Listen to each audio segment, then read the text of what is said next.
ઉમરગામ તાલુકાના ગોવાડા ગામમાં દીપડો દેખાતા સ્થાનિકોમાં દહેશતનો માહોલ ફેલાઈ ગયો છે। ગોદર ખાડી નજીક આવેલી આંબાની વાડીના વિસ્તારમાં બનાવ બન્યો હતો। દીપડાની હાજરી જણાતાની સાથે જ વન્ય પ્રાણીઓના હુમલાની સંભાવનાને પગલે ગામ લોકો ભયભીત બન્યા હતા। જોકે આ અંગે તરત જ વન વિભાગને જાણ કરવામાં આવતા વન વિભાગની ટીમ તાત્કાલિક ગોવાડા ગામ ખાતે દોડી ગઈ હતી અને દીપડાને પકડવા માટે વન વિભાગ દ્વારા તરત જ અસરગ્રસ્ત વિસ્તારમાં પાંજરું ગોઠવવામાં આવ્યું છે। આસપાસના વિસ્તારોમાં સઘન પેટ્રોલિંગ પણ શરૂ કરી દેવામાં આવ્યું છે।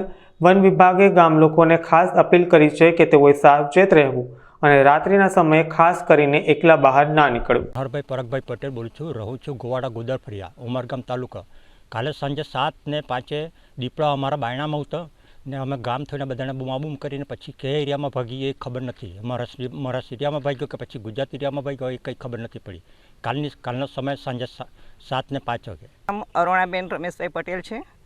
હું આજે 40 વર્ષથી અહીંયા વાડીમાં રહું છું। મારું ફાર્મ અહીંયા જ છે ઘર, અને અવરજવર આમ દર વર્ષે દીપડો આવે જ છે અમારે અહીંયા। પરંતુ આ વખતે 27 તારીખે સાંજે મેં મારી વાડીની બાજુમાં જ એનો અવાજ સાંભળ્યો, અને તે પછીથી સાંજે રાત્રે આ લોકો છોકરા લોકોએ બી કોઈ જોયો હોય, અને કાયમ એ આવતો રહે જ છે અહીંયા। એ જોઈને અમે જાણ કરી તો સાચે જ છે, બાજુની વાડીના ભાઈએ નીતિનભાઈએ બી જોયો હતો। મંગળવારે રોલ શરૂ કરું જી। હું નીતિન દીનાનાથ સાવે, ગોવાડા દેહરી ખેડૂત સંઘનો પ્રમુખ।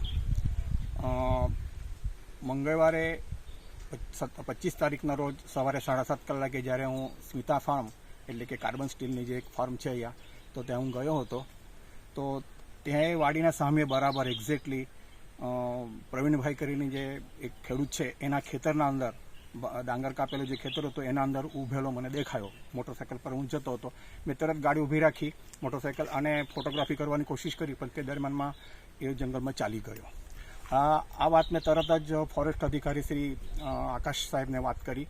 એમને તરત જ 1 કલાકના અંદર એ લોકો આવી ગયા અને એ સ્પોટ જે હતો, જે ઘટના સ્થળ હતી તેની માહિતી લીધી, અને પછી અમને કીધું કે હવે આપણે ત્યાં પિંજરો લગાવશું, પરંતુ ચોક્કસ જગ્યા ન મળતી હતી કે ક્યાં લગાવવાનો, એટલે અમે 2 દિવસ રાહ જોવાનું નક્કી કર્યું, અને છેલ્લે 27 તારીખે ગુરુવારે રાત્રે અહીં હાઈવે પર એટલે ગોદર ખાડીનો જે બ્રિજ છે, તો એ બ્રિજ પર 2 ભાઈઓ રાત્રે 10 વાગે જતા હતા, તો એમને બેસેલો દેખાયો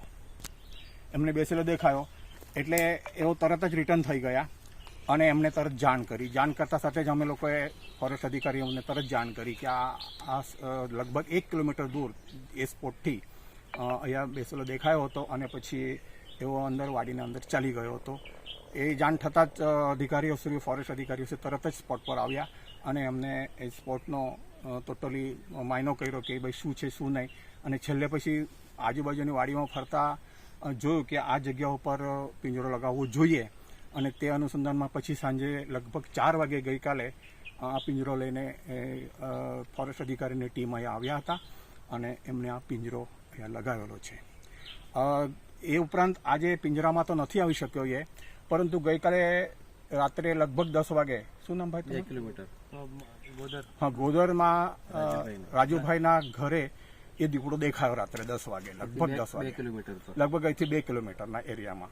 ફોરેસ્ટ અધિકારી સાથે ફરીથી અમે ચર્ચા કર્યા પછી એવું લાગ્યું કે લગભગ એક નાઇટના અંદર એ 5 કિલોમીટરના અંદર ફરે છે એમ, અને એને ખોરાક જો ન મળ્યો તો લગભગ 18 કિલોમીટર ફરે છે, પણ તો અહીંયા ભૂંડ વધારે પડતા છે, એટલે એ ભૂંડના હિસાબે એ 5 કિલોમીટરના રેન્જના અંદર ફરીને પોતાનો ખોરાક મેળવે છે, અને વાડીઓના અંદર મુબલક પ્રમાણમાં પાણીઓ છે, એટલે પાણી બી મળે છે, ખોરાક બી મળે છે, એટલે એમનું વાસ્તવ્ય એને રહેવાનું અત્યારે હાલમાં આ એરિયાના અંદર જ છે।